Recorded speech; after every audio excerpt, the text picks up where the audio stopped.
자, 재산세 갑니다. 맞죠? 예. 자, 뭐 아시다시피 재산세 부동산을 보유하는 단계에서 부과되는 대표적인 지방세입니다. 그래서 보유세의 대장이다 그랬죠? 예, 보유세의 대장. 그래서 재산세, 자, 기본적으로 몇 문제예요, 여러분? 세 문제, 많은 몇 문제? 네 문제까지 나옵니다. 그랬죠?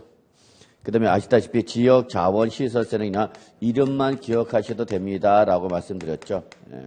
저희 뭐 시험에 안 나오고 있고요. 그 다음에 종합부동산세 뭐 하나에서 두 문제 정도 출제가 되고 있고요.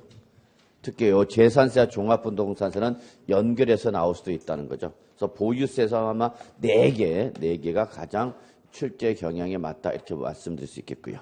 자, 한번 보죠. 재산세는 우리가 뭐 총설 그냥 가볍게 보시면 됩니다. 그렇죠, 여러분? 그래서 재산세란 토지, 건축물, 주택. 자, 여기서 저는 항상 강조하는 게 하나 있죠, 여러분. 토지, 건축물, 주택, 묵구. 이게 뭐죠, 여러분? 부동산이죠, 부동산. 그래서 우리가 일반적인 부동산 그러면 뭔데? 토지와 건축물인데 토지와 건축물이 일반적인 부동산이죠. 근데 우리 어디로 오면 보유세로 오면 토지, 건축물 그리고 별도로 뭐를 구분한다, 여러분? 주택을 별도로 구분한다. 요거 좀 기억해 주셔야죠. 그래서 보유세 부동산은 보유세에서 말하는 부동산은 약간의 차이가 있다. 그래서 토지는 뭘로 가시는 거고, 여러분? 토지분 재산세, 건축물은 건물분 재산세, 주택은 주택분 재산세죠. 근데 주의할 것은 이 토지에는 주택 부속 토지를 포함한 거다, 제외한 거다? 주택 부속 토지가 포함된 거예요, 제외된 거예요, 여러분? 제외된 거예요, 제외된 거죠. 건축물에는 주택 건물이 포함된 거예요, 제외된 거예요, 여러분? 제외된 거죠. 그래서 얘 제외한 건 다 어떻게 한다? 따로 별도로 뭘로 가셔야 한다고요? 주택분 재산세로 따로 가셔야 한다고. 주택은 따로 나오라고. 그래서 부동산의 범위에 포함하는 것 중에서 주택은 따로 끄집어내서 이 주택은 부속 토지를 포함한 거, 제외한 거, 포함한 거죠. 그래서 주택분 재산세는 주택 건물은 물론 뭐까지? 토지까지 일괄해 가셔야 한다 그랬죠. 우리가 일반적인, 자, 여기 상가 그림을 통해서도 계속 봤었던 거지만 상가와 그 밑에 토지가 있고 그 주택 밑에 뭐가 있어요, 여러분? 토지가 있다. 그러면 상가 건축물은 뭘로 가셔야 하라고, 여러분? 건물분 재산세. 그리고 그 밑에 있는 토지는 건물과 뭐예요? 구분하여 별도로 뭘로 가셔야 하는 거예요, 여러분? 토지분 재산세. 그래서 재산세가 몇 개 나오는 게 일반적인가? 2개. 건물분 재산세, 토지분 재산세 2개로 구분하는데 이게 뭐일 때는 주택일 때는 주택 건물과 토지를 구분하는 것이 아니라 뭐예요? 통합하여 물건을 몇 개로 보는가? 하나. 그래서 여기는 주택분 재산세 항상 몇 개 나온다 여러분? 하나 나오는 거죠. 그죠? 그래서 주택일 때는 항상 건물과 토지를 구분한다고요? 통합한다고요? 통합한다고. 왜 그런 거죠? 왜 통합하는가?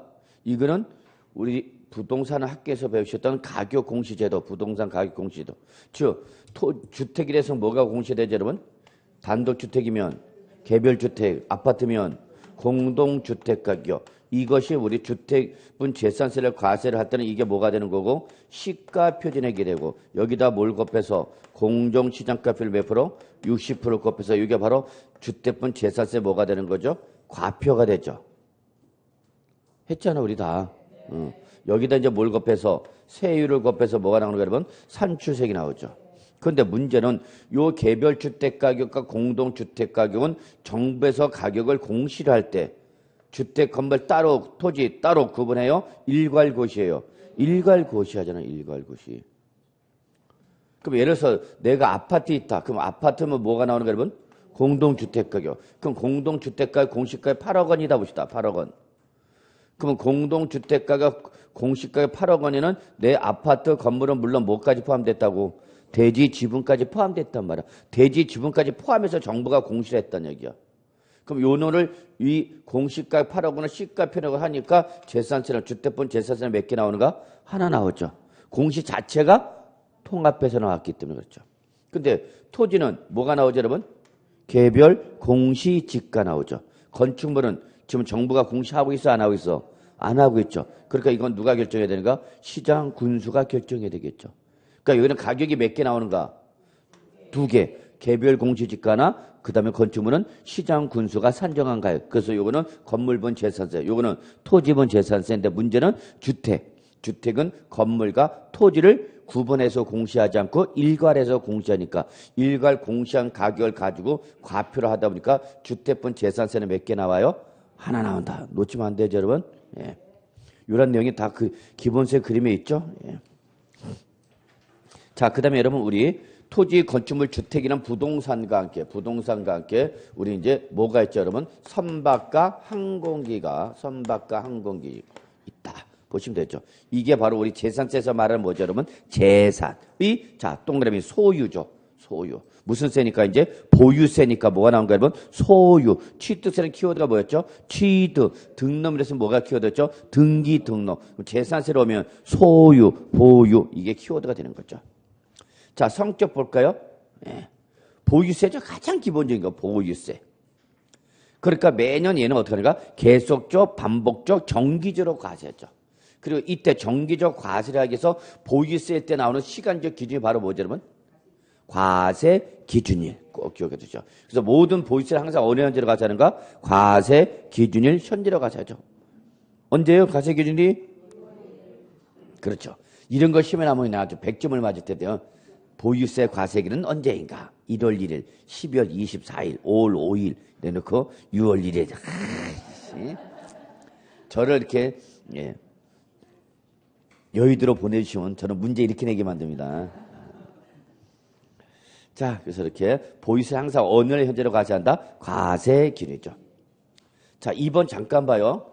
이게 상당히 재산세 과세 방법의 기본이 되는 건데, 자, 재산세란 원칙이 뭐다, 여러분? 밑줄 대물세죠. 대물세. 물건에 대하여 부과하는 조세야. 그러니까 얘는 항상 재산별로 무슨 과세하죠, 여러분? 개별 과세죠. 한 사람이 여러 개의 재산을 가지고 있다더라도 어떻게 한다? 재산별로 하나하나씩 과세하면서 무슨 세를 적용하죠? 비례세율이죠. 다만 여기에 대한 유일한 예외가 있죠. 거기 써져 있는데 뭐라고? 별도 합산과세 토지와 뭐는 종합합산과세 토지 써져 있잖아. 무슨 과세라고? 합산과세라고. 그래서 거기 써져 있네요. 이러한 별도 합산과세 토지와 종합합산과세 토지 요 놈만 대인세로서 소유자별로 무슨 과세야, 여러분? 합산과세에서 무슨 세를 적용하는 거죠? 누진세를 적용하죠. 그걸 좀 기억해 두셔야죠. 예. 이때 여러분 주의할 것은 합산한다. 별도와 종합은 뭐 하라고 여러분? 합산해서 과세해요. 누구를 기준으로 해서? 소유자별로. 이때 합산 과세되는 지역은 어디죠? 시, 군, 구죠. 예, 요게 차이죠. 그럼 왜 재산세를 시, 군, 구 단위로 과세하는가? 과세권자 누구니까? 시장, 군수, 구청장이니까 과세 단위 지역이 합산을 하더라도 어디 단위로만요? 동일한 시, 군, 구 안에 있는 것만 합산하는 거죠. 요걸 전국을 단위로 해서 합산 과세하는 게 바로 뭐가 되는 거예요, 여러분? 종합부동산세. 재산세, 종부세 차이점은 그거야. 재산세는 시, 군, 구 단위로 부과하는 지방세고 종합부동산세는 뭐야? 전국을 단위로 해서 과세하는 국세인 거죠. 네, 그런 걸 좀 기억해 두셨죠. 자, 3번 밑줄 수익세 또는 응익과세. 다른 데서는 볼 수 없는 거죠. 수익세 또는 응익과세란 말은 어디서만 나와야 돼, 여러분? 재산세에서만 나와야 돼. 취득세 등록물에서는 무슨 말 나왔죠, 그 대신? 응능과세. 돈 주고 샀다? 또 그만큼 능력 있잖냐. 세금 내라. 이게 응능과세인데 재산세는 수익세 또는 응익과세. 재산을 보유함으로 해서 발생될 걸로 예상되는 수익. 그럼 여러분 우리 부동산을 보유함으로 해서 발생할 걸로 예상되는 가장 전형적인 수익이 바로 뭐예요, 여러분? 임대료. 부동산을 보유할 때 발생하는 가장 대표적인 수익이 뭐예요, 여러분? 임대료죠. 그것이 발생할 걸로 예상해서 거기에 대해서 부과하겠다. 이게 바로 뭐예요, 여러분? 수익세죠. 그러니까 여러분 돈 벌면 이따 뭐부터 하나 사놔야 될 때는 부동산 조그만 거라도 하나 사놔야죠. 그래서 그걸 임대 주면서 매달 월세 받는 거죠. 제가 꿈꾸는 세상은 임대사업자가 되는 거예요. 임대사업자의 가장 큰 매력은 뭘까, 여러분? 응? 임대사업자의 가장 큰 매력은 시간이 많다는 얘기죠. 한 달에 며칠만 일하면 돼. 하루만 월세 받는 날만 쭉 한번 돌면 되는 거 나머지는 어디가 있을지 모르잖아. 얼마나 좋아. 그러면 인생 뭐 있어요, 여러분? 그냥 재밌게 살다 가는 게 최고죠 뭐. 저는 요즘 자꾸 그런 생각 드네요. 자꾸 나이 먹나 봐. 이제 뭐 부귀영화를 누리겠다고 그냥 재밌게 살다 가면 되는 거 아니냐 그러고.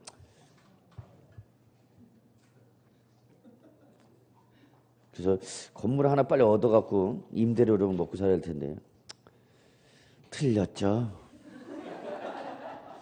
그러려면 민계공을 했었어야지. 자, 196쪽 갑니다. 196쪽. 자, 196쪽. 과세권자와 납세문자 합시다. 자, 과세권자 뭐 따로 정리할 필요 없죠. 그냥 이 정도. 그냥 뭐 납세지 관할 누구? 시장, 군수, 구청장 있죠. 그리고 모든 지방세에 빠짐없이 나오는 게 바로 뭐예요, 여러분? 특별자치시, 특별자치도. 됐어. 거기까지만 보시면 돼요, 여러분. 다만부터 볼 필요 없다 그랬죠, 여러분? 절대 시험에 안 나와. 걱정하지 마. 단서는 서울특별시 예외 규정이기 때문에 전국구를 대상으로 하는 시험에서는 나올 수가 없는 규정이니까 신경 쓰지 마시고요. 납세지 한번 잠깐 보죠. 토지, 건축물, 주택. 토지, 건축물, 주택. 부동산이죠? 부동산이니까 여기는 예외 이시 없이 뭐밖에 없죠, 여러분? 소재지밖에 없죠. 근데 선박항공기 묶어보실래요? 동산이죠? 선박항공은 동산이다 보니까 장소가 확정이 안 될 때 마지막 어디로 가요, 여러분? 주소지죠. 장소가 확정이 안 됐대. 즉 선박 같은 경우 어디야 그러면 선적항 소재지. 등기부에 기재된 장소라든지 말하는 거죠. 다만 선적항이 없다. 등기부가 없어. 그럼 그때는 어디로 가는가? 정계장 소재지. 정계장이 뭐야 여러분? 버스에는 뭐가 있고 정류장이 있고 선박에는 뭐가 있는가? 정계장. 그러니까 선박 운항하지 않을 때 체류하는 장소. 한국인형 생각하시면 돼. 배 묶어 도는 곳. 근데 그 정계장이 일정하지 않대. 5월 30일자 동해상에 나가고 나 잡아봐 라고 안 들어오고 있어. 큐가. 그걸 잡으러 거기까지 갈 수 없잖아. 동해상에. 에이씨 그 몰라. 어디로 가겠다는 얘기야? 소유자 주소지 마지막에는. 항공기도 똑같은 개념이죠. 정치장 소재지. 체류 장소죠. 비행기가 운항하지 않을 때 체류하는 장소. 뭐 김포, 뭐 영종도 뭐 이런 식으로 뭐 나누죠. 근데 이러한 등록하지 아니했을 때는 어떻게 할 거냐? 마지막은 뭘로 가요, 여러분? 주소지죠. 근데 지금 제가 얘기 싶은 건 이 선박 항공기가 아니라 뭐예요, 여러분? 부동산. 부동산은 예외 있어, 없어? 없어. 항상 소재지다는 얘기죠. 이해하셨죠? 그래서 거기 주의하라고 해서 각주 표시해놨죠. 시군구를 달리하여 여러 곳에 토지나 건축물 또는 주택을 소유한 경우에도 각각이 어디다, 여러분? 밑줄 소재지죠. 각각이 소재. 절대 뭐가 못 나와? 주소지가 못 나오죠, 주소지가. 그럼 출전 이걸 살짝 주소지로 몰고 가려고 그러겠죠, 여러분한테. 이리 와, 그러면서. 주소지. 그러면 여러분은 너 혼자 가. 그래야죠. 우리는 어디로 가는가? 소재지. 예. 자, 납세 문제 갑시다. 별표 3개죠. 재산세에서 가장 시험에 많이 나오는 부분이죠. 재산세에서.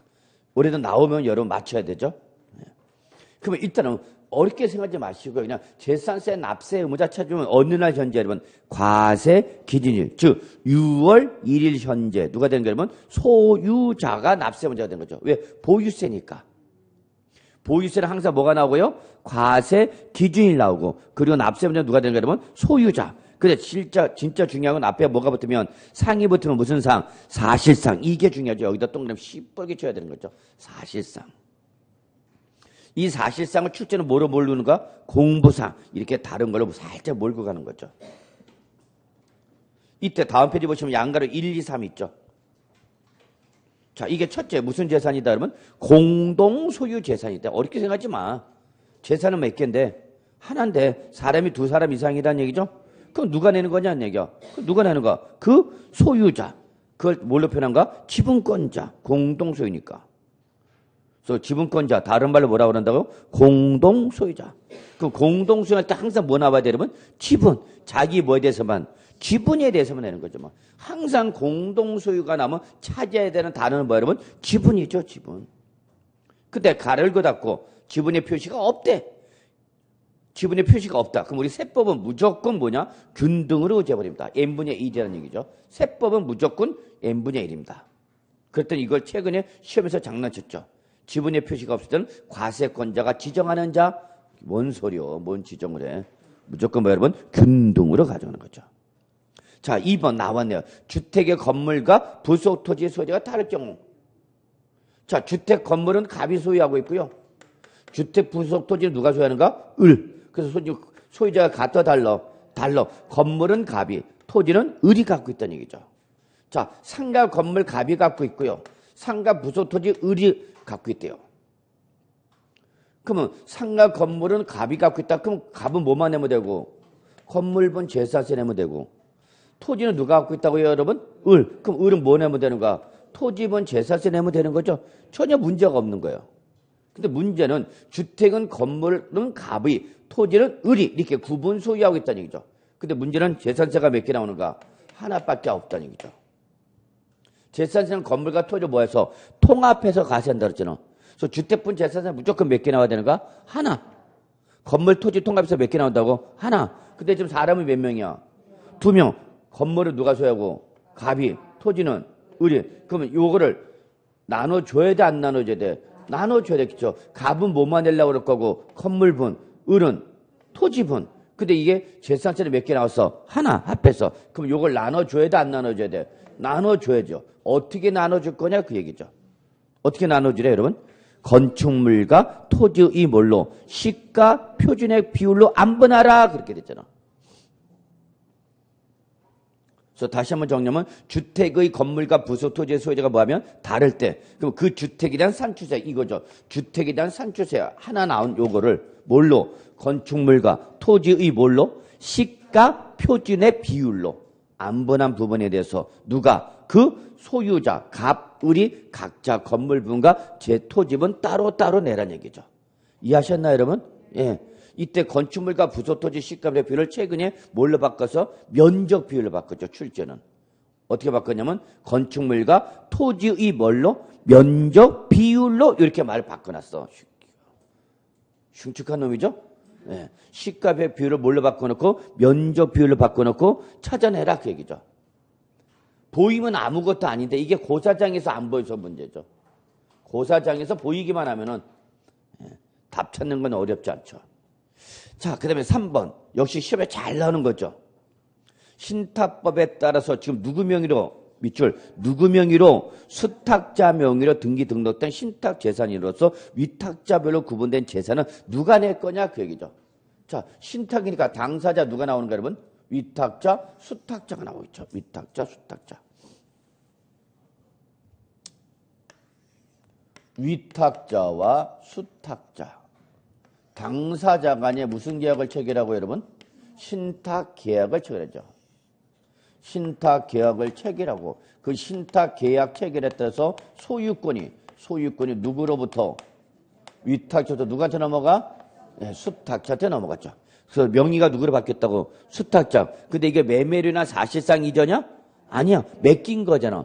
그래서 맡긴 거다라고 제3자한테 공시를 하기 위해서 무슨 등기 들어가는가? 신탁 등기가 들어가죠. 그러니까 등기 원인이 뭐로 나오는가? 신탁으로 나오는 거죠. 그러면 명의가 누구로 바뀌었어도 수탁자로 바뀌었더라도 제3자는 등기부를 보면 아 이거는 수탁자는 사실상의 소유자가 아니라 누구다? 위탁 공보상수로서 재산 관리인이구나라는 걸 알 수 있죠. 그래서 지금 누구 명의로 넘어온 상태에서 수탁자 명의로 넘어온 상태야. 그럼 요때 수탁자 취득에 대해서는 취득세는 어떻게 했어 여러분? 수탁자 명의로 취득했을 때 취득세는 과세야 비과세야? 큰일 났네. 취득세 과세야 비과세야? 비과세잖아. 사실상 취득이니까 형식상 취득이니까 형식상 취득이니까 형식상 취득. 그러니까 이때는 그 위탁자, 수탁자, 신수탁자 간에 취득해서 취득세 과세한다 안 한다? 안 한다고. 그래서 우리 탁자 했잖아. 그래서 누구 간에 왔다 갔다 하면 탁자 간에 왔다 갔다 하면 뭐랬어? 비과세. 근데 지금 수탁자 명의론 상태에서 뭐가 도래가 된 거예요, 여러분? 6월 1일이 도래가 된 거죠, 6월 1일. 6월 1일이 도래가 돼서 이제 뭘 때려야 돼? 재산세. 그럼 이때 재산세 누구한테 때릴 거냐? 지금 그 얘기죠. 지금 명의로 되어 있는 누구한테? 수탁자한테 때릴 거냐? 아니면 사실상 소유인 위탁자한테 재산세를 때릴 거냐? 그 얘기죠. 그러면 이때는 누구한테 때려라? 수탁자한테 재산세 때려라? 그 얘기죠. 이게 개정된 지 얼마 안 됐어요. 그 전에 누구한테 때렸냐? 위탁자한테 때렸어. 왜? 위탁자가 누구니까? 사실상 소유자니까. 그렇다 보니까 행정관청이 항상 사실상의 소유자를 잡으러 다녀야 되니까. 너무 힘들어. 너무 힘드니까. 아이, 몰라. 일단 누구한테 때리겠다는 얘기야? 수탁자 때릴 테니까 네가 알아서 위탁자한테 재산세 증가시키든지 안 시키든 네가 알아서 하라는 얘기야. 이건 행정편이야. 사실은 실질 과세 원칙의 예외 규정이죠. 원래 때리면 누구한테 때려야 되는 게 맞는가? 위탁자인데 실무상 너무 힘들다는 얘기야. 힘들 땐 어떻게 했죠? 틀어야죠. 누구 잡으라? 수탁자한테 잡으라. 그런데 위탁자는 한 사람의 수많은 고객이야. 수많은 고객으로 구성됐죠. 제가 아는 건 여기까지만. 더 이상 나오면 안 돼요. 그럼 이 수탁자 대표가 누군지를 알아야 돼요, 여러분. 이 신탁 목적물이 금전일 때 금전 신탁업체 대표가 누구야? 금전 신탁업자로 영업하는 대표가 누구야? 은행. 은행이 대표인 금전 신탁업자예요. 내가 돈을 가진 건 못 밖에 없어. 진짜? 그랬으면 좋겠어. 자, 이거를 내가 재택할 능력이 없는가?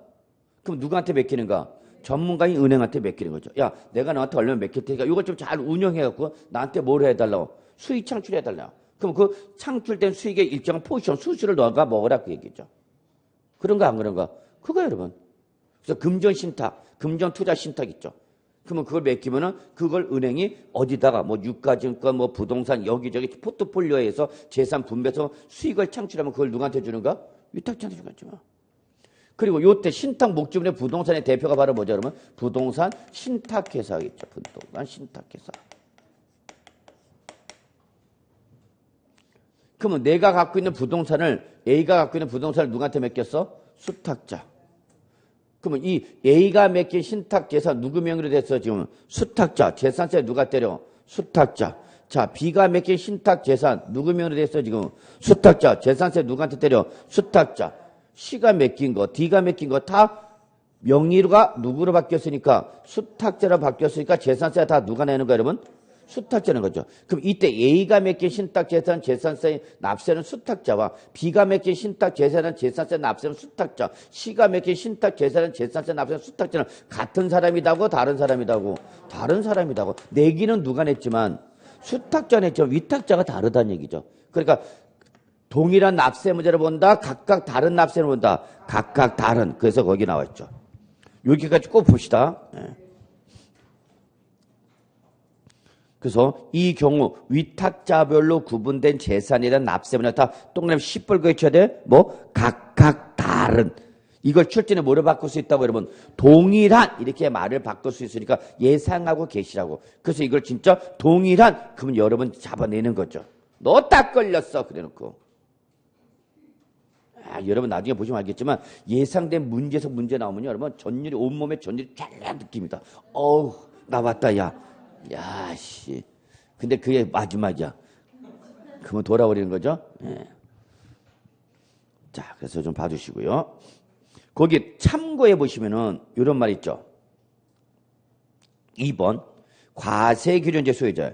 과세기준제 재산세 과세 대상 물건의 소유권이 양도양수된 때. 자, 여기서 중요한 말은 뭐예요, 여러분? 과세 기준일 현재 소유권이 양도양수됐다는 얘기입니다. 저거 위에다. 이게 뭐예요, 여러분? 6월 1일이 잔금 지급일인 경우죠. 우리는 어느 현재로 과세하는 건데 6월 1일 현재로 과세를 하는데 이 소유권의 매매로 어느 날짜로 넘어갔다는 얘기야? 6월 1일자로 넘어갔다는 얘기야. 그럼 6월 1일자 소유자를 잡으려니까 이때는 매매 잔금지를 6월이면 오전 0시는 누가 되는 거고 양도자, 일중에는 양수자. 그러니까 몇 놈이 걸리니까 두 놈이 다 올리는 거죠. 도자, 수자 다 얽히더라는 얘기야. 그럼 이때 도자를 잡을 거냐 수자를 잡을 거냐 그 얘기 여러분. 그럼 이때 누굴 잡으라? 팔고 떠나간 도자를 잡는다. 사서 들어온 양수자를 잡는다. 그렇죠? 사서 들어온 양수자를 잡아야죠. 팔고 떠나갔어. 강동걸 떠나간 놈 어디 가서 잡냐고. 송파구 가 있는지 한강에 가 있는지 그 어디 가서 잡아. 그래서 몰라. 그러면 누굴 잡겠다. 사서 들어온 누굴? 수자를 잡는 거죠. 저도 제 딸한테 그렇게 교육을 시키는데 안 먹히죠. 네가 좋아하는 남자를 선택하는 것보다는 너를 좋아하는 남자를 선택하는 것이 더 낫지 않겠느냐. 그때는 콧방구만 낍니다. 뭔 개소리 하고 있는 거죠. 말이 안 됩니다. 아니요. 왼수입니다. 자, 그래서 이제 처에서 이제 딸까지 왼수가 됐죠. 자, 그래서 6월 1일 현재 소유권이 양도 양수된 때는 도자를 잡아라, 수자를 잡아라, 수자를 잡아라. 거기까지만 보시면 돼요. 거기까지. 그다음에 그거 하나 또 있는 거죠. 근데 이렇게 좀 이렇게 연결돼서 나와 있네. 여러분 이렇게 하나 좀 표시해 주실래요? 기본 통지 106-1 있죠? 그 다시 유료로 사용하는 토장이 별개로 그 밑에다 나와야 되는데 이 편집하시는 분이 그냥 편집하는 거에서 한 줄로 쭉 묶어버려 버렸죠. 아주 왼수 같은 인간들 진짜 따로 있어요. 이 편집하는 분들은 엄청 싸워요. 이거 책 원고 쓸 때. 그러니까 이 출제자의 의도를 모르고 출제의 의도 자기네 스타일로만 그냥 막 지정해. 그러면 이렇게 하라 저렇게 하라 이거 하나씩 다 해줘야 돼. 아주 힘들어. 자, 갑시다. 의제 납세보자. 여기가 전통적인 출제 부분이죠. 여러분, 자, 보세요. 의제 납세는 외우려고 하지 마시고요. 이건 픽스가 되어 있는 게 아니라 조건에 따라서 달라지는 거야. 조건에 따라서. 좀 양가를 보죠.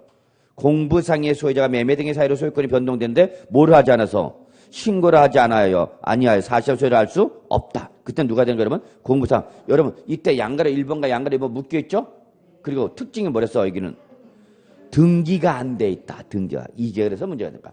양가로 1번과 양가로 2번에 여러분 이런 규정이 왜 있냐? 결론. 등기가 안 돼서 그런가? 등기가.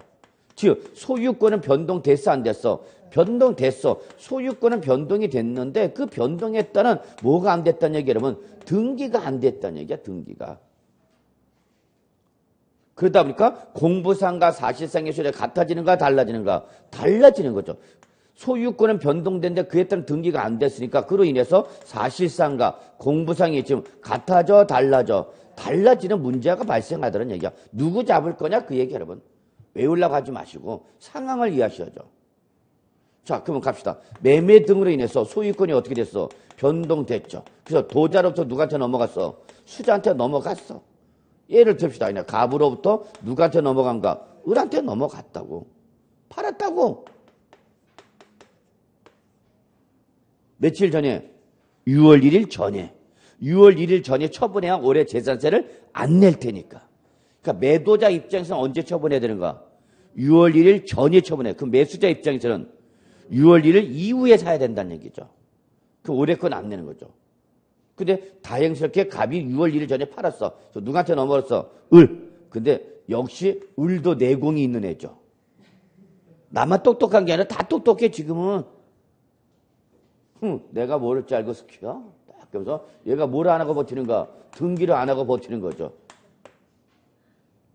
그러다 보니까 어떤 일이 발생하는가? 사실상은 누군데?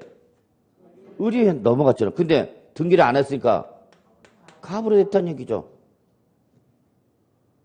그러면 갑은 6월 1일 전에 처분한 의미가 없어지죠. 자기가 계속 소유자로 돼 있으니까. 그럼 잘못하면 자기가 뭘 내야 돼? 재산세. 그럼 내기 싫으면 어떡하라는 얘기야? 6월 10일까지. 야, 시장아, 이거 지금 4명으로 돼 있는데 내게 아니라 누구한테 넘어갔다고? 을한테 넘어갔다가 매매계약서를 첨부해서 어떡하라는 얘기야? 신고하라는 얘기야. 이런 내용을 신고하라는 얘기야. 내게 아니라 누구 거다고? 을 거다라고 뭐하라? 신고하라고. 근데 조건 보세요. 어떻게 됐어요? 신고를 했대 안 했대? 안 했다 그랬잖아. 안 했다. 조건을 봐야 된단 말이에요, 여러분. 의제 납세 문제는 조건을 봐야 돼. 그러니까 시험에서 의제 납세는 출제에 언제든지 조건을 바꿀 수 있기 때문에 그 제시되는 조건을 보고 답을 골라야 된다는 얘기입니다. 그럼 신고를 하지 않았대. 그럼 그때는 어쩔 수 없죠. 이때 누구라는가? 공부상 소유자 누구? 갑으로 가는 거죠.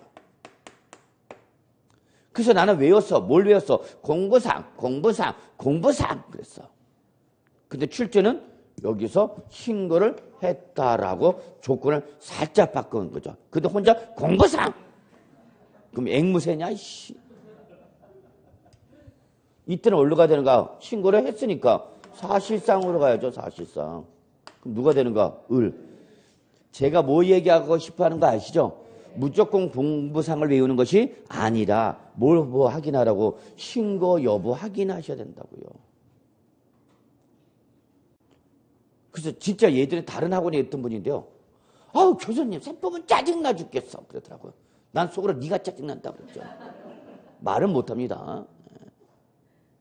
왜요? 어떨 땐 사실상이고 어떨 땐 공부상이고 도대체 어떻게 외워야 되는 거예요? 그러더라고. 정말 조용히 화장실을 끌고 와서 묻고 싶었어.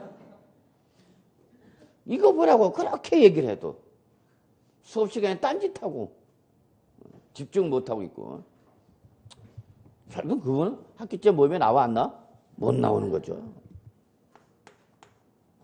그리고 딴 학원 가 있고 또 그 다음에는 또 거기서 뭐라고 얘기해? 처음 왔는데요.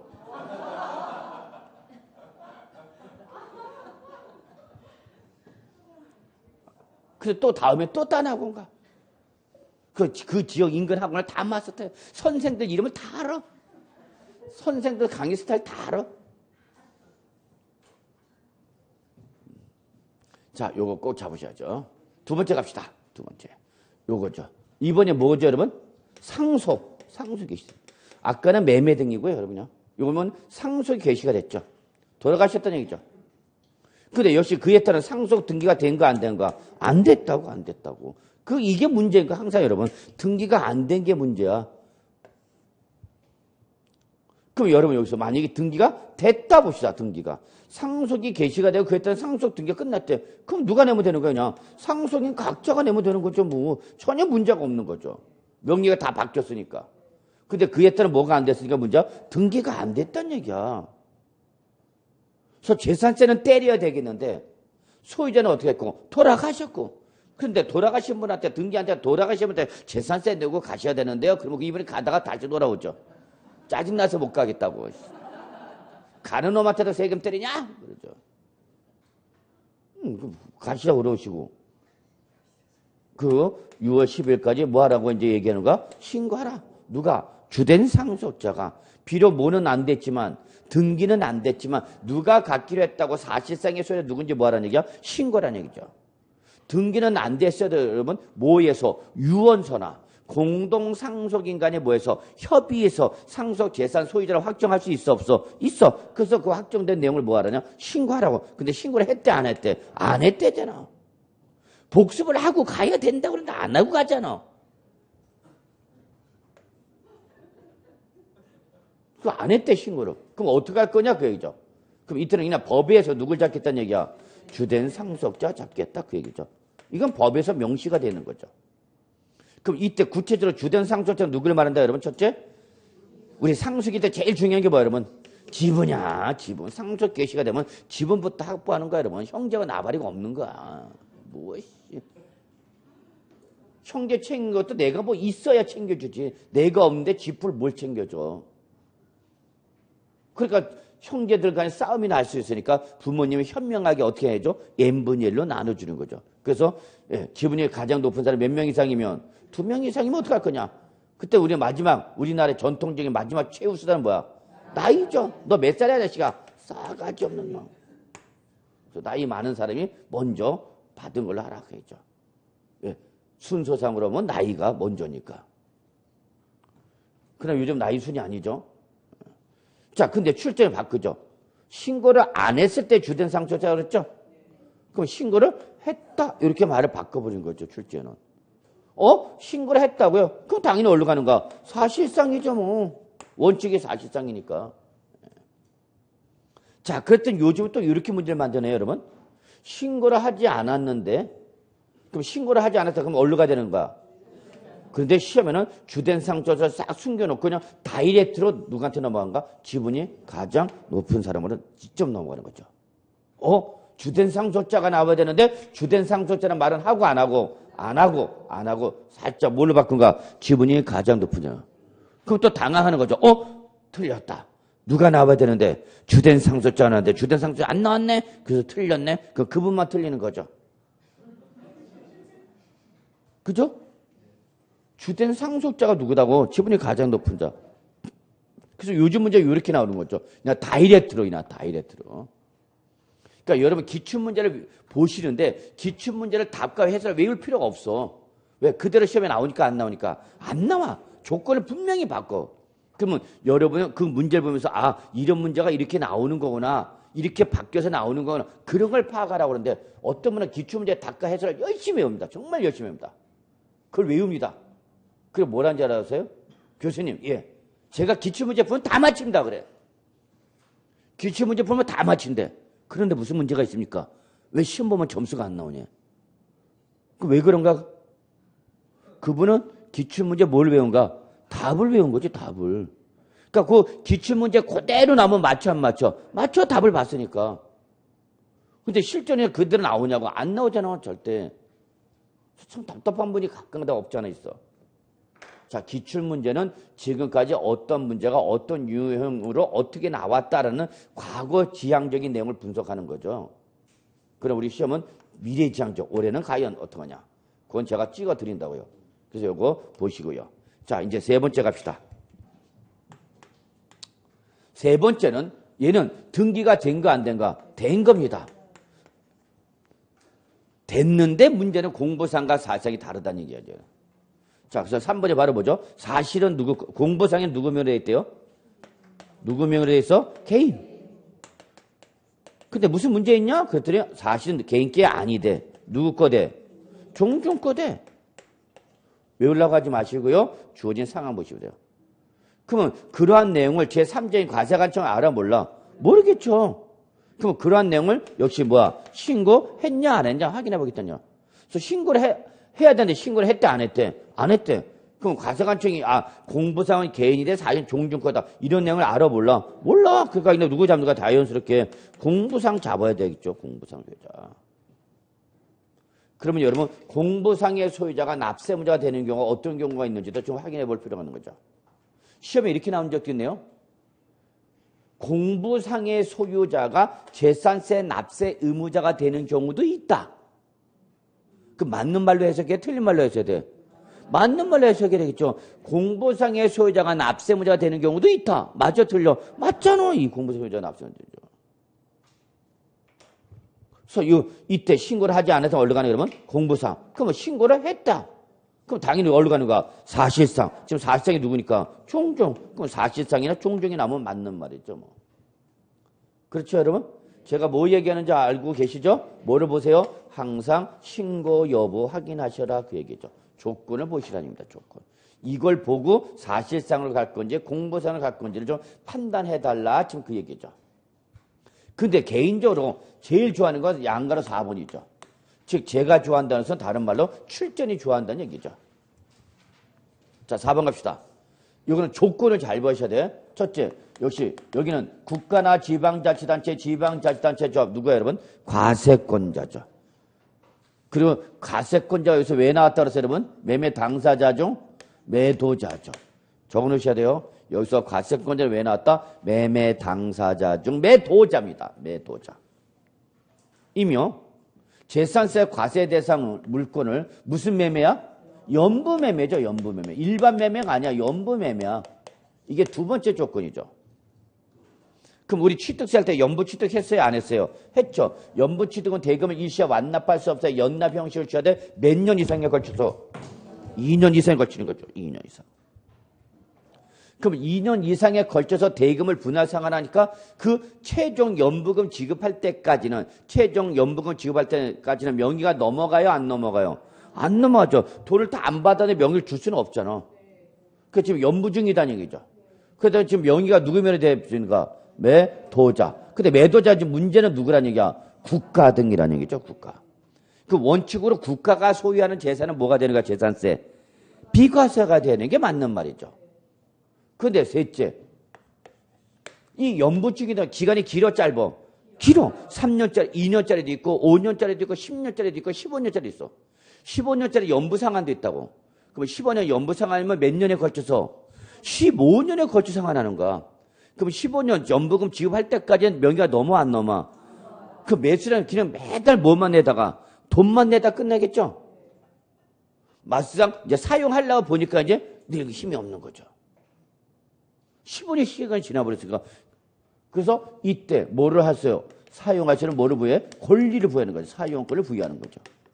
그래 아직 명의는 넘어갔지만 안 넘어갔지만 일단 네가 지금 연부 상환하고 있으니까 아직 돈은 다 줬지만 못 줬지만 뭐 할 수 있게 하는 거야? 사용하시는 권리를 부여하는 거죠. 그래 써 대신. 이게 누구니까 이런 일이 발생하는 거야? 과세권자가 갖고 있는 토지라고 하는 거야. 국공유지니까. 그래서 국공유지 매각법에 따르면 국공유지를 매각할 때 그 취득자 부담을 완화해주기 위해서 최장 15년까지 연부상환이 가능합니다.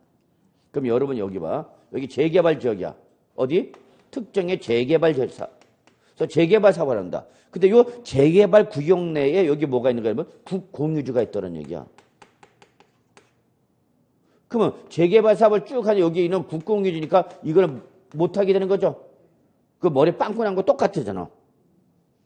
그죠? 그럼 이걸 어떻게 하는 얘기야? 조합 보고 사. 그러면 니네가 사야 돼.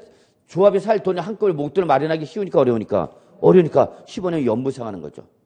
근데 재개발 사업은 몇 년 만에 끝났는데 3년 만에 얘는 지금 몇 년에 걸쳐 사용해놔서 15년. 그럼 15년 후에 명의가 넘어가고 야 재개발 마저 하자. 그러면 효용 가치가 있어 없어? 없죠. 무슨 말인지 이해하시죠? 그러면 아직 돈은 다 갚았지만 못 갚았지만 재개발 사업을 쓰란 얘기야. 이런 얘기야. 근데 그 사용권을 부여한데 문제는 이거죠. 대가를 받고 받지 않고. 이게 세 번째 조건. 그럼 첫 번째 조건 과세권자가 뭐일 것? 매도자일 거야. 둘째 무슨 매매일 것? 연부매매일 것. 셋째 사용권이 뭐야? 무상부여. 이 세 가지 조건을 모두 충족하는 거죠. 이 세 가지 조건을 모두 충족한다면 비록 아직 명의가 넘어가지는 않았지만 요 무상 사용에 대한 대가를 뭐는 내란 얘기야? 재산세는 내라. 누가? 매수 계약자가 내라 그 얘기죠 뭐. 매수 계약자. 자, 최근에 시험에 나왔죠? 어떻게 나왔냐? 요걸 고쳤죠? 요거를 뭐로? 매도 계약자. 사실 요런 식의 문제는 출제는 여러분한테 맞으라고 내는 거야, 맞으라고. 고생했다. 공부하느라고 하나 맞아라. 하고 딱 주는 거죠. 그래도 우리는 꿋꿋하게 거부하죠. 싫어? 자, 그래서 요 세 가지 조건을 뭐 했을 때만 충족했을 때죠. 자, 그러면 요때 요걸 충족하지 못했으면 어떻게 할 거냐? 한나라도 요건을 충족을 못했다. 무상이 아니라 유상이라든지. 네. 그 다음에 매도자가 아니라 누구냐면 일반 법인이요. 그럼 이때 누가 내는 거냐? 매도자가 내는 거죠. 뭐 매도자. 다만 매도자가 누구면 국가 등일 때는 그대로 그냥 뭐가 되는 거고 비과세가 되는 거고 이게 일반 법인이다. 매도자가 일반 법인이다. 그럼 이때는 일반 법인, 즉 매도 법인이 뭐가 되는 거예요, 여러분? 납세 의무자가 되는 거죠. 자, 요거 책을 좀 통해서 확인할겠네요, 여러분. 같이 한번 책을 좀 보겠습니다. 양가래 4번. 예. 자, 거기 본문 두째 줄 볼까요, 여러분? 이 경우 국가나 지방자치단체 또는 지방자치단체 조합이 뭐를 받아서 선수금을 받아서 조성하는 매매용 토지여서 사실상 조성이 완료된 토지의 사용권을 무상으로 받은 자가 있다면 밑줄 토지의 사용권을 무상으로 받은 자 밑줄 그럼 이놈을 뭐로 봐서 매수 계약자로 봐서 네가 뭐 내라? 재산세 내라 그 얘기죠. 이해하셨나요 여러분? 예. 자. 그리고 요거는 기본 통칙에 나와 있는 내용이니까 여기까지 한번 정리해 주시기 바랍니다. 여기까지 정리해 주실 거.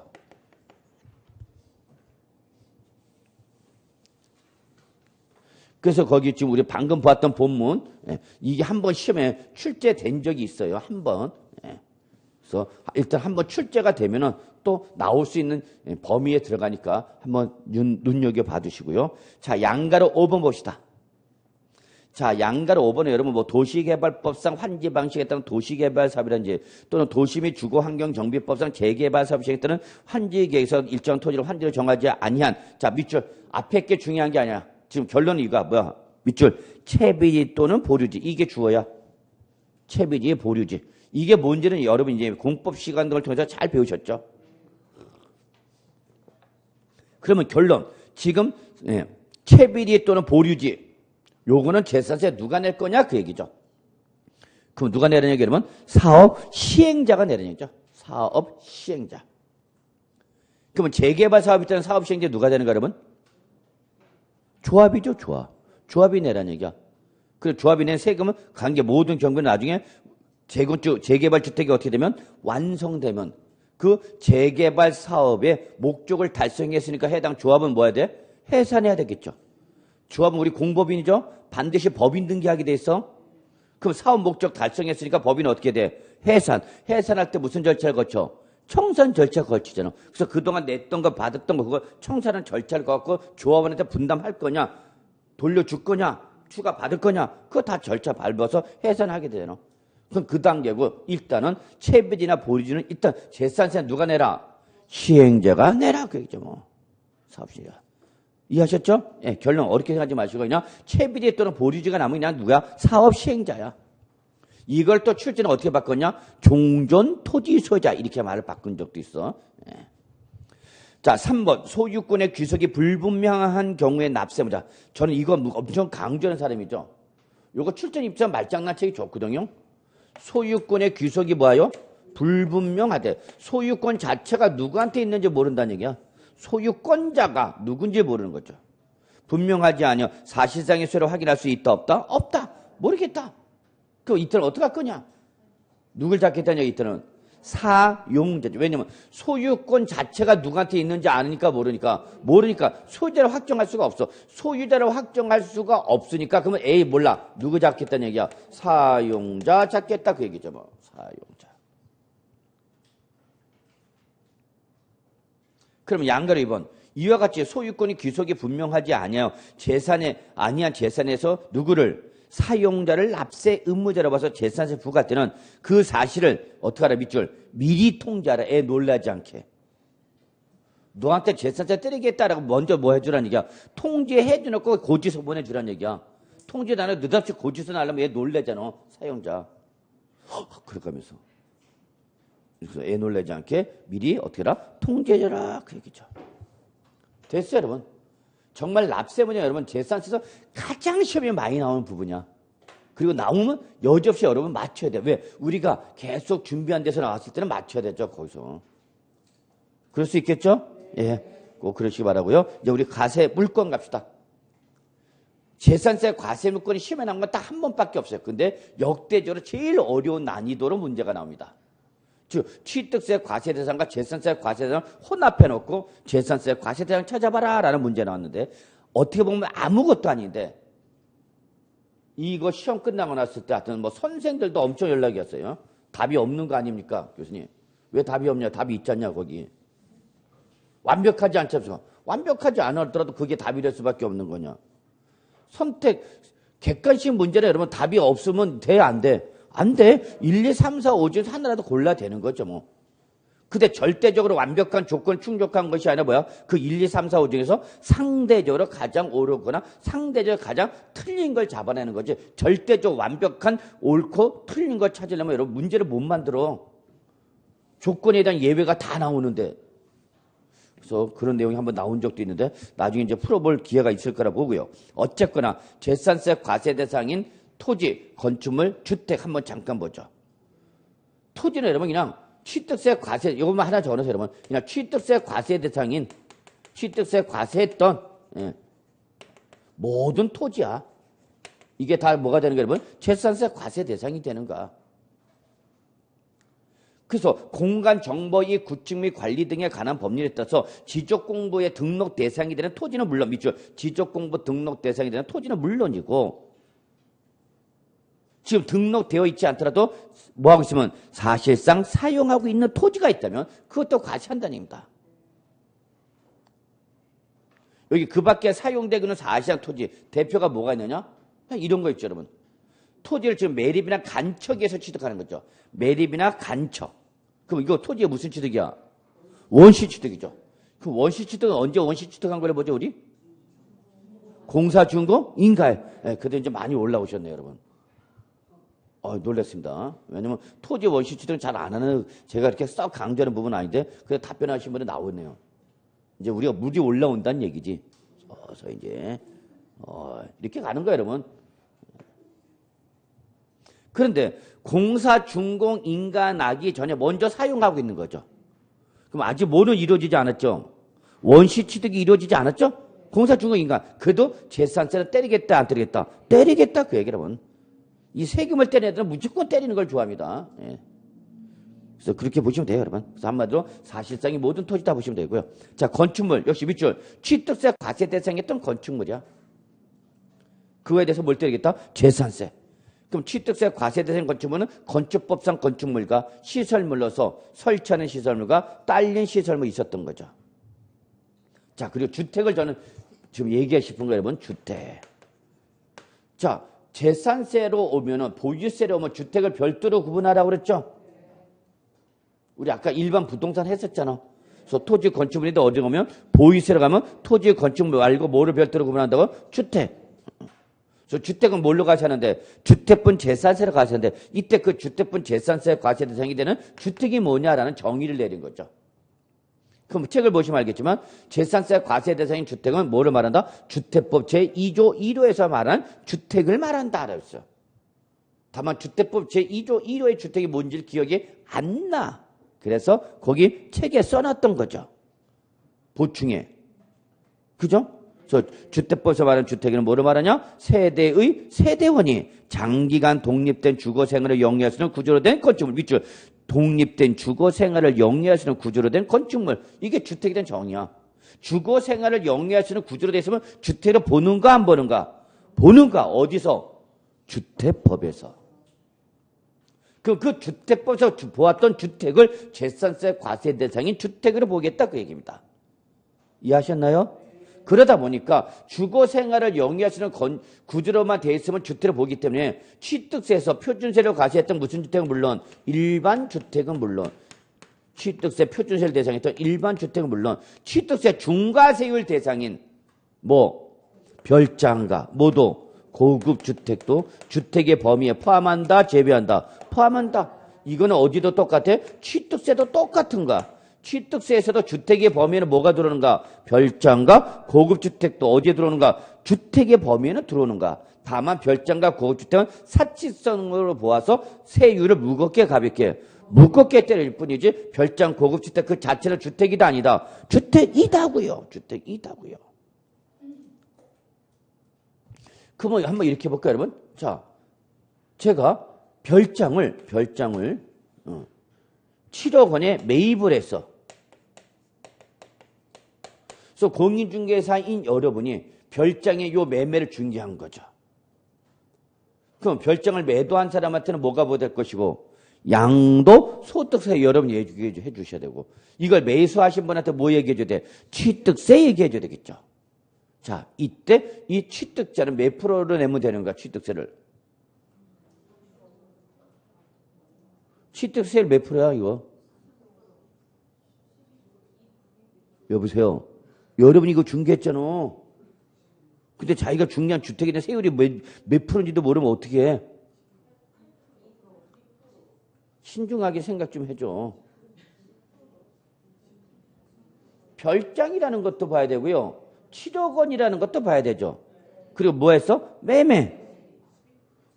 이게 그냥 제가 할 일 없어 쓴 글자가 아니야. 뭔가 조건이 걸려. 그러니까 뭔가 제시가, 출전에 뭔가 이렇게 조건을 걸면 자료를 제시하면 이게 관련 자료인지 비관련 자료인지 빨리 파악을 해야지. 이거 세 가지가 다 관련 정보예요, 여러분. 세율의 결정에 다 관련된 정보죠. 응? 몇 프로가 되는다고? 아, 결론 취득세 몇 프로 때리냐고요. 아주. 이리 봐. 여러분 실문 나가면 세금이 제일 중요한 문제가 돼. 자, 별장이라는 거 놓치면 안 되죠. 무슨 재산이야? 사치성 재산. 그걸 얼마 주셨대? 7억 원의 매매를 취득했죠. 그러면 주택을 매매를 취득하면은 취득가액에 세율이 달라지죠. 그럼 이건 몇 구간이야? 2구간이죠. 6억 이하는 1%, 6억 초과 9억 이하는 2%. 이건 아지죠? 2%. 근데 뭐니까? 별장이니까 무슨 재산? 사치성 재산. 몇 프로 둬야 돼? 8% 돼야죠, 여러분. 8%. 그 몇 프로 되는가? 10% 내야 되죠, 10%. 이거야. 여러분 생각해보라고. 여러분이 공인중개사라고 사무실 딱 차려놓고, 공인중개사 딱 위험을 갖춰놓고 딱 앉아있는데, 고객이 와갖고 별장이는 말입니다. 제가 7억 주고 샀는데요. 취득세율이 몇 프로가 될까요?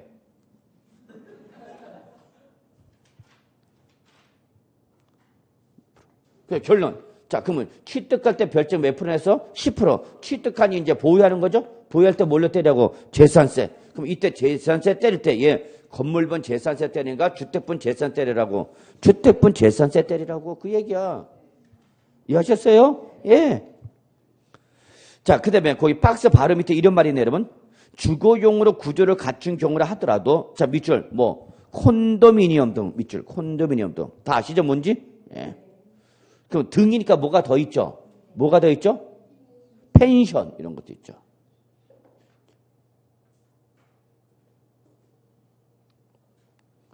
진짜 상담이 오셨던 분이 계신데, 쉬는 시간에, 그거 질문 좀 하겠대. 저는 정말 쉬는 시간이나 화장실에서 질문하는 걸 제일 싫어하는데, 인간적으로. 질문할 땐 질문 안 합니다.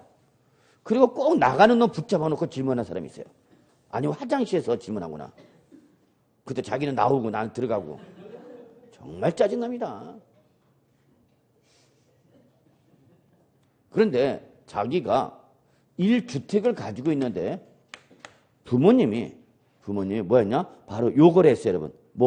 콘도미니엄. 이거 업을 하신 거죠. 10채를 상속을 받았대. 저한테 뭘 물어봤을까요? 이번에 저한테 뭘 물어볼까? 뭘 받아봤어야 물어볼 게 생각나지. 뭘 물어봤을까? 응? 이 사람은 저한테 물어본 게 이겁니다. 양도소득세 저 1세대 1주택자예요? 11주택자예요? 이거 물어보는 거죠. 이거를 양도했을 때 저가 11주택 소유자가 되는 건지 1주택 소유자가 돼서 비과세를 받을 수 있는 건지 이거 물어본 거죠. 그럼 얘는 주택이다고 아니다고? 이거 영업용 건물 아니야, 영업용. 펜션이나 콘도는 물론 주거 생활을 할 수 있게 돼 있지만 이거는 영업용이잖아, 영업용. 돈만 내면 누구든지 사용할 수 있는 거 아니야. 그러니까 주택이야, 주택이 아니야. 주택을 안 본다는 얘기야, 여러분. 그럼 이 사람은 이거 양도세 비과세 받을 수 있어, 없어? 있어. 1세대 1주택자 인정된다고. 그래서 이거 물어봤어. 근데 알고 있었대. 그러면 왜 물어본 거야? 나 진짜 묻어버리고 싶었어. 그렇죠? 알고 있었습니다. 그러더라고. 정말 묻어버리고 싶었어요. 결국 나한테 뭐 하러 온가? 그렇죠? 나 이거 있다, 이거. 까불지 말란 얘기지, 나보고. 좋겠습니다. 그랬어, 내가. 자, 갑시다. 겸용주택 구분. 역시 주택의 범위에서 제일 중요한 거야. 겸용주택 구분. 별표 2개 시험에 나올 수 있어. 꼭 잡으셔야 돼요. 여러분 다시 한번 강조할게요. 주거와 주거의 용도인 무슨 주택? 겸용주택이라면 여러분 꼭 확인할 게 있습니다. 그렇죠? 뭐와? 한 동의 건물로 나오는지 또는 한 구의 건물로 나오는지 요걸 꼭 확인하셔야 됩니다. 다시 한번 강조할게요. 그러면 자, 한 동의 건물이다. 한 동. 그럼 여러분 한 동을 여러분 저어서 주상복합 건물 딱 생각하시면 돼요. 주상복합 건물. 1층부터 몇 층까지는 상가, 몇 층부터 몇 층까지는 오피스텔, 그리고 꼭대기층은 여러분? 아파트. 이렇게 한 동의 건물. 자, 그럼 어렵게 생각하지 마시고요. 한 동의 건물이 주거와 주거의 용도로 사용하고 있다. 그럼 무조건 우리 무조건 주거용에 사용되는 부분만 주택보라 그입니다. 밑줄 주거용에 사용되고 있는 부분만 여기 써졌잖아. 주거용에 사용되고 있는 부분만 뭐로 보라고요? 주택으로 보라고. 그럼 나머지 부분은 주택으로 보지 말라 그 얘기죠? 그럼 결국 그 밑에는 토지도 그 밑에는 토지도 나눠야 돼, 안 나눠야 돼? 나눠야죠, 당연히. 건물이 나눠졌잖아. 주택과 주택 외의 부분으로. 그럼 그 밑에는 토지도 나눠야 돼, 안 나눠야 돼? 나눠야죠, 당연히. 그래서 그 건물의 부수 토지도 주거와 주거 외의 용도로 사용되고 있는 밑줄. 건물 면적 비율. 여기서 면적 비율이 나오네. 건물의 면적 비율에 따라 각각 안분해서 밑줄. 뭐를 구분하라고요? 주택 부수 토지 하나 밑줄. 그 다음에 다시 건축물 부수 토지 밑줄. 몇 개로 구분하라고요? 2개로 구분하래요. 왜? 구분해서 어쩌라고? 주택의 부수 토지는 뭘로 때리고 주택분 재산세로 가시는 거고 건축물 부속토지는 뭘로 가시는가? 토지분 재산세로 가시는 거잖아. 재산세 자체가 달라진단 말이야. 자, 근데 여러분 2번 볼까요? 2번은 뭐야, 여러분? 한구. 한구의 건물이 주거와 주거에 이용돼 사용되는 경우로서 자, 그 다음부터 중요하죠. 주거용으로 사용하는 것이 몇 프로 이상이면 50% 이상이 뭐다면 주거용이며 이때는 어떻게 할 거냐? 이때는 어떻게 하라? 한구 전체를 뭘로 봐라? 주택으로 봐라. 전체를 주택으로 보는 거고 한동일 때는 뭐만? 주거용에 사용되고 있는 부분만 주택으로 보는 거고 요게 차이점이죠. 요게. 차이점 보여요? 자, 다시 한번 마무리합시다. 한동의 건물이야? 주상복합 건물이야? 그럼 그냥 뭐만? 아파트만 주거용 주택으로 봐라. 그죠? 그럼 그 밑에는 상가나 오피드는 주택으로 보는가 안 보는가? 안 보는 거죠. 그럼 그 부분을 뭘로 때리면 되는 거고 건물분 재산세, 아파트만 주택분 재산세. 그러니까 건물이 나눠지가 그 밑에는 뭐도 토지도 건물 부속 토지, 주택 부속 토지를 어떻게 하라? 나눠라 그 얘기야. 뭐 갖고 나누라고요? 면적 비율로 나누라고. 근데 한구의 건물, 한구의 건물이 겸임주택이다. 그런데 그 중에 몇 프로 이상이? 50% 이상이 뭐면 주거용이면 이때는 어떻게 하라? 전체를 그냥 주택으로 봐서 다 한구 전체를 뭘로 때려라? 주택으로 때려라 그야. 그 한구 전체를 또 다시 건물분과 주택분 나누지 말고 그냥 전체를 뭘로 때려라? 주택으로 때려라. 그 얘기 여러분. 제일 중요해. 겸용주택이 여러분 제일 중요한 거. 주택의 개념에서는 제일 중요하죠. 나무 맞춰야 돼요 여러분. 네. 자, 그러면 주택의 부속토지 볼까요? 주택의 부속토지 이 경계가 자 뭐하면 명백하지 아니한 경우 조금만 봐. 그럼 명백하면 뭐야? 그 경계 내 토지가 되는 거고 명백하지 않대. 그럼 이때는 지방세 무조건 바닥 면적이 몇 배 여러분? 10배네 10배. 예. 자, 주택의 구분 갑시다. 자, 건축법상 다가구주택 비율. 건축법상 뭐야, 여러분? 다가구주택이죠. 그럼 이때는 원칙. 1가구가 독립하여 구분 사용할 수 있도록 구에 분리된 부분을 밑줄, 분리된 부분을 뭐로 봐라? 한구의 주택으로 본다. 그러면 각 한 가구를 하나의 뭐로 보라는 얘기야? 주택으로 보라는 얘기죠. 그래서 이거는 단독주택이면, 아니, 죄송합니다. 다가구 주택은 무슨 주택이야? 단독주택 아니야? 그러면 전체가 몇 주택이 되는 거야? 1주택이 되는 거잖아요, 여러분. 그러니까 다가구 주택은 소유권이 몇 개만 돼? 하나밖에 아니야. 얘는 딱지를 받아도 몇 개 받아? 하나밖에 못 받죠. 근데 한 층이 더 올라가면 뭐가 되는가? 다세대. 그럼 이때는 소유권이 몇 개가 되는가? 2개 이상이 되는 거죠. 하나, 둘, 셋, 넷, 다섯, 여섯 개가 되죠. 딱지 몇 개 받아? 6개 받죠. 그러니까 재개발, 재건축 사업 들어간다라고 정부가 들어오면 빨리 1층 올려야 돼, 안 올려야 돼? 올려야죠, 올려. 아니면 또 철거하고 다시 짓거나. 그런 일이 비일비재해, 지금. 실제 실무 나가면. 딱지 하나 받을 거냐, 여러 개 받을 거냐, 문제가 발생한단 말이야. 근데 지금 다세대야, 다가구야? 다가구다고. 그럼 우리 건축법상 무슨 주택이야? 단독주택인데, 뭘 계산할 때는 재산세를 계산하는 거기 뭐였어? 1가구가 독립하여 구분 사용할 수 있도록 뭐한 거? 분리된 부분. 요 놈을 매 하나에 뭐로 보라는 얘기야? 주택으로 보라 그 얘기입니다. 그러면 주택분 재산세를 계산할 때는 1주택으로 보지 말고 이거 몇 주택으로 보라는 얘기야? 5주택으로 보라는 얘기죠. 5주택으로. 그럼 얘는 어쨌거나 건축법상 무슨 주택이니까? 단독주택이니까 무슨 가격이 나왔을까? 개별주택가에 나왔죠. 개별주택 가격 몇 개 나왔어? 하나. 근데 재산세 뗄 때는 이거를 몇 개로? 5개로 나눠야죠. 어떻게 해야 돼? 5개로 나누죠. 무슨 비율로? 면적 비율로. 그럼 요 개별주택 가격을 5개로 나눌 때 면적 비율을 5개로 나눠야 되는 거죠. 그러면 전체 가격에 대한 누진세율과 나누어진 가격인 누진세는 어디가 더 낮아져? 나눠진 게 여기가 세율이 낮아지겠죠? 그러니까 이렇게 재산세 계산하는 것이 다가구 주택수에 대해 유리한가 불리한가? 유리한가? 그러니까 우리가 시비 걸 필요가 없어. 전체에 대해서 누진세를 때리느니 1주택으로 봐서 누진세를 때리느니 나누어진 면적표를 나누어진 5개로 나누어서 적용하는 세율이 낮아지니까 인정해야 되죠. 이건 왜 그런가? 다세대와 형평을 맞춰주는 거죠. 하나가 더 올라가면 뭐가 되고? 다세대. 그럼 몇 주택이 되는 거 여기 따르면 6주택. 그죠? 근데 하나가 없으면 1주택. 그럼 너무나 차이가 심해지잖아. 그래서 다가구일 때도 다대세처럼 재산세를 계산할 때는 요걸 하나에 뭐로 봐라? 주택으로 봐서 재산세 건별로 계산하라 그 얘기입니다. 물론 이걸 합한 금액이 바로 이 다가구 주택이 되면 뭐가 되는가? 재산세가 되겠죠. 이거 누가 내는가? 다가구 주택 소유자가 내는 거죠. 임대인이. 이걸 누구한테 전가시키면 임차인들 집합시키는 거죠. 저녁에 옥상으로 집합. 예, 그래갖고 이번에 재산세가 나왔어요. 그러면서 재산세를 나눠주는 거죠. 누구한테? 임차인한테. 그 임차인 재산세 내면 돼, 안 돼? 안 되죠. 이거 누가 내는 거야? 임대인인 걸 왜 임차인에 전가시키냐? 집 없어 전세 사는 것도 더러워 죽겠는데 재산세 내려면 말이 되냐고. 재산이 없는 사람한테. 여보시오.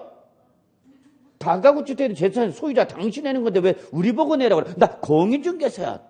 그러니까 집주인이 뭐라 그래? 방 빼. 잘났다. 그러면서 방 빼래. 빼야 돼, 안 빼야 돼? 못 빼. 그래야죠. 자, 그래서 화장실 가겠습니다. 지금부터.